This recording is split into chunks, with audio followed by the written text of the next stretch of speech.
Hello. Oh, hello, is that Julia? Yes, it is. Let's get Nick. Nick is just finishing off his breakfast. Oh, good on him. Last mouthful. It's the chap from Australia that's going to do an interview with you. Do you want to come in or do you want to do it there? Yeah, sorry, we're a bit disorganised. That's all Didn't right. realise this late. I'm happy to call back in a few minutes if you want. No, he's finished. It was literally on the last mouthful. I'm just getting him seated somewhere comfy. No worries. Right, there you go. I'll prop this up for you. He's just going to chat to you. You like talking about yourself. His name's John. There you go, you're off. Thank you. Hello, Nick, how are you? I'm okay, full of porridge. Can you hear him okay? Yeah, Can you hear me? coming through loud and clear, yeah. Okay, yeah. Sounding good. Okay, So you're in Australia, are you? we are, yeah, it's Wednesday night time here. It's just gone 9 o'clock. Oh, I see. Good Lord. Yeah. Yeah. It's nice, just getting up now. How's the weather? How are you coping over there? It's great. It's lovely. The weather's lovely at the moment. Yeah, it's sunny. It's really sunny. Oh, Yeah, good, it's nice. good. Yeah. It's Australia's full of snowstorms, is it now? We're just getting into winter months. Yeah, it's just the weather's just starting to turn. Yeah, yeah, Yeah. yeah. All right. Well, if you're comfortable, we're just going to have a bit of a chat about your music career. If that's okay. Oh, yeah. If you want, yeah, yeah. Just go right back to the very beginning. Did you have formal guitar lessons when you were a young lad, or you pretty much self-taught? No, I was self-taught. I wanted to be Hank Marvin. So I used to learn Apache and things like that in the Frightened City, which is these tunes. I wanted to be Hank Marvin and the Shadows, and he was my hero at the time. But I do believe he was very much a hero of yours, but you didn't head towards the electric guitar yourself, though. no, I didn't. No. I never used to like the electric guitar because it's a false sound in a sense. You know, whereas when you play acoustic guitar, it's nice because the sound is real. It's a real sound, you know, and it's good quality sound. And I didn't like the electric guitars too much. So fakes in a way. Yeah. Mm. Yeah. Was there ever going to be a different career path for you other than music, or was that always the way you were going to be heading? No, that's the way. That's the only thing I could do. The great thing was, you see, I was a very lazy bloke. I always have been really lazy, and I wanted to have a job which didn't take too much time up. So with this folk club thing, it's 1 hour and you get all your money at the end of the hour. You sing for an hour and that's it. But I hadn't realised, of course, that driving is a lot more what you do than singing. Mm. Yeah. If you could just snap your fingers and be there, it'd make a big difference, wouldn't it?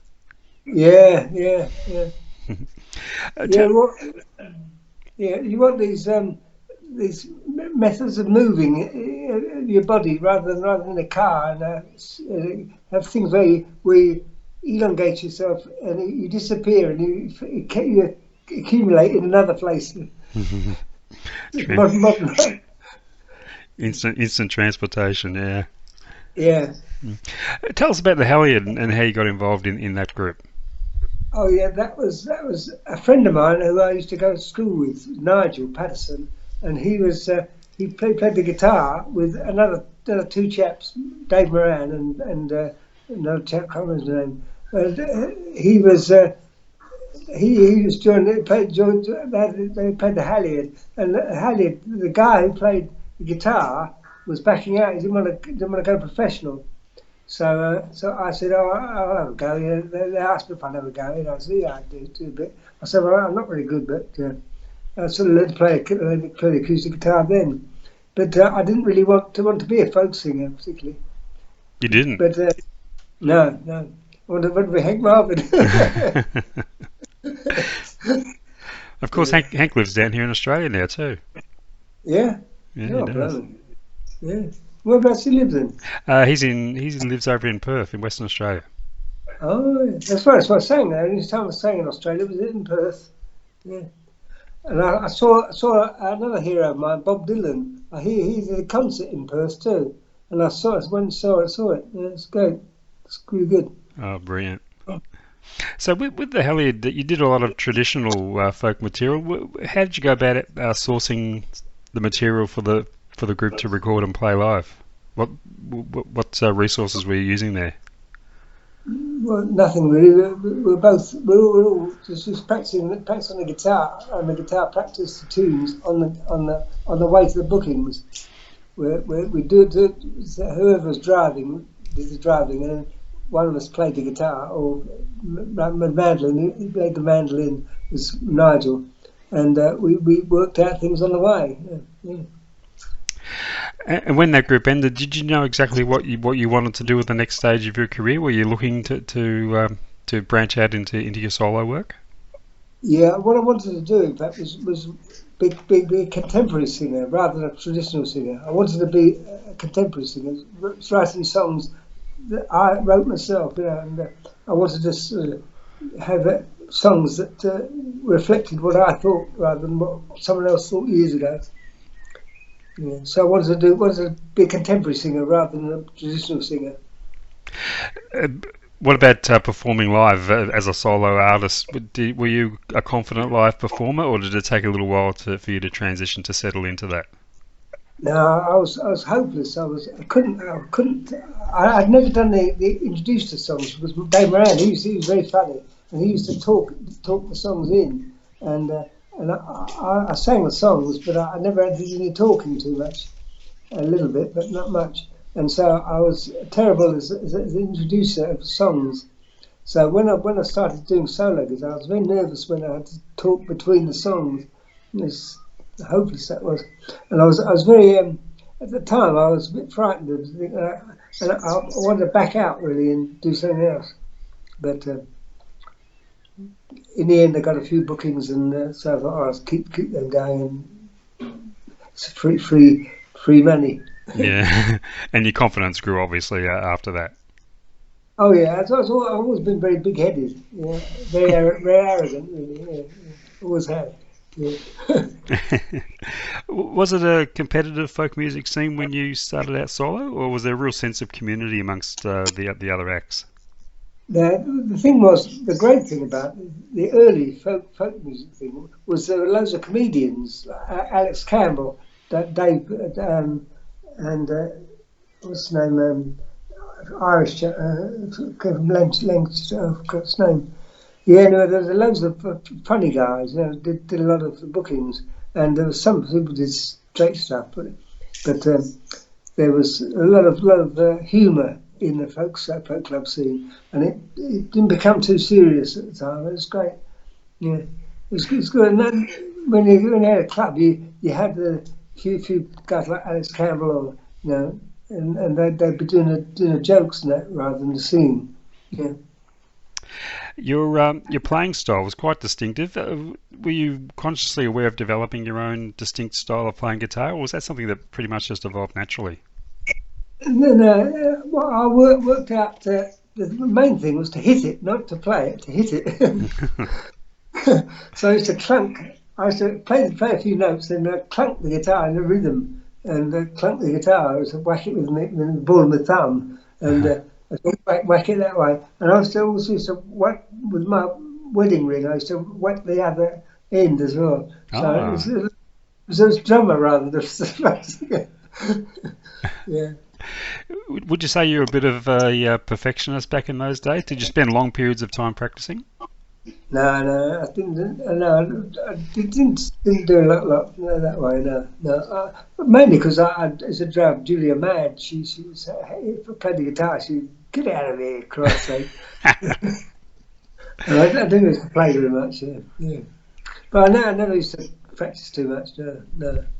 I was a very lazy guy.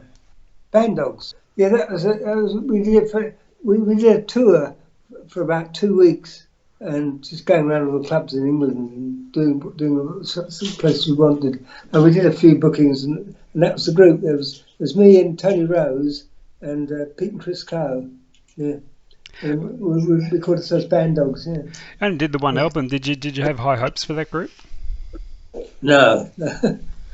No, we really finished it. Thank God for that.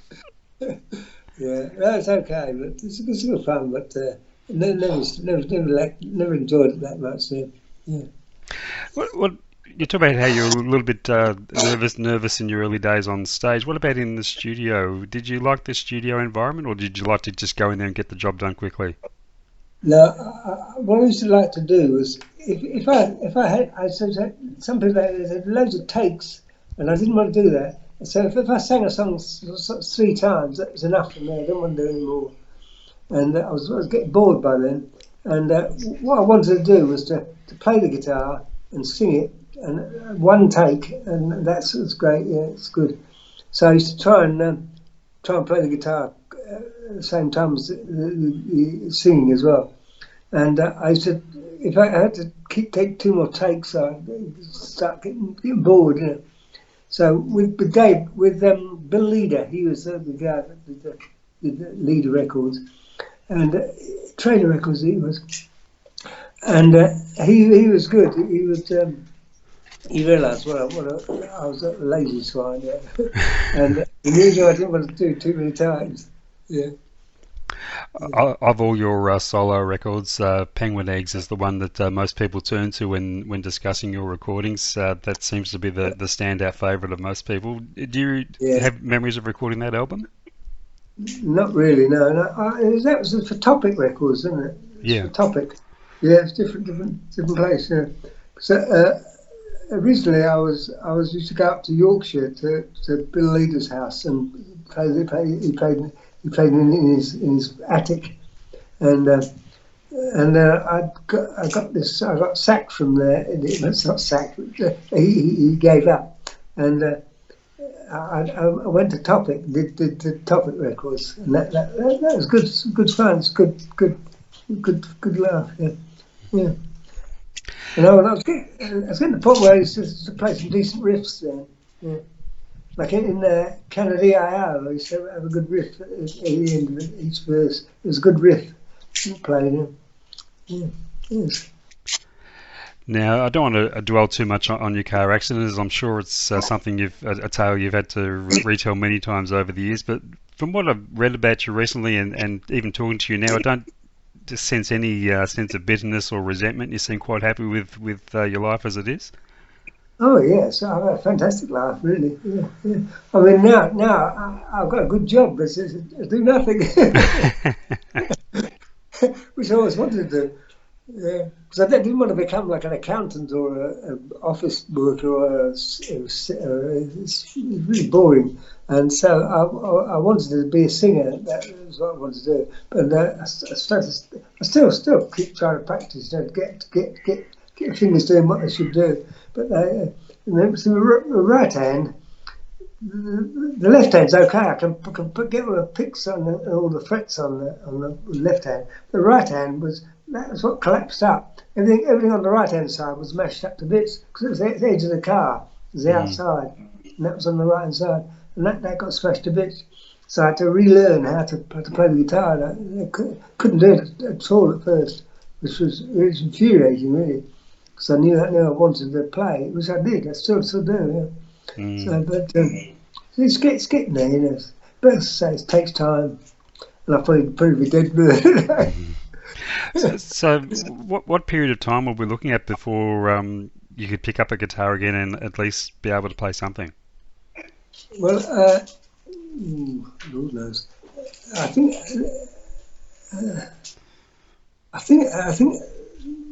I got a guitar. I smashed the guitar up, so I had to get a new one, or Roger Bucknell. He made the guitar again. He stuck it all together again because I smashed it to bits. You see, when he was in the car. So, and I had to get to learn that, and I had to learn all the frets and what the notes were. I couldn't remember all the things. I used to know all the chords, no trouble at all. But It's about a year is what he wants to know. About a year. About a year, okay. Oh, after the accident, yeah. Now, through your own label there, you and Julia have been able to release CDs of previously unreleased material. That must be a wonderful feeling to have that material out there and available. Well, Julia, so she sorted that out. I never had anything to do with it, really. I must admit, to me, it's all past stuff, Yeah. And Are there any more hidden treasures in the vaults there that we haven't heard yet that could be released? it could be. It could be. I don't know. Yeah. No. Probably not. Probably not. You did manage to get back on stage again a few years ago. That must have been great. Oh, that was with Joe. Yeah, Joe did the accompaniment, so I did the singing. Yeah, it was good fun. It's good laugh. Yeah, it's great. One of the best ones we did was we did Pete Coe's Old Folk Club, and it was great because the audience came in and they were knocked out with it, and they were cheering and shouting. It was great fun. I could imagine. Yeah. I could imagine that the audience would have been so supportive. Yeah. As an encore, I did a song that I'd written myself, so and they liked it, so it's good fun. Yeah. So do you still sit down and write songs from time to time? Well, I wish I could. Yeah, I tend not to because I suppose in a way I'm what's the word? I can't get the ideas out, to get this song. But what I should do is get a subject and say right, I'll write a song about dustbins or something, and to try and write a song about a dustbin. But I should do that, but I don't do it because I'm lazy. Yeah. What about playing guitar? Do you still sit down there for your own enjoyment and? Oh yeah, I do. Yeah.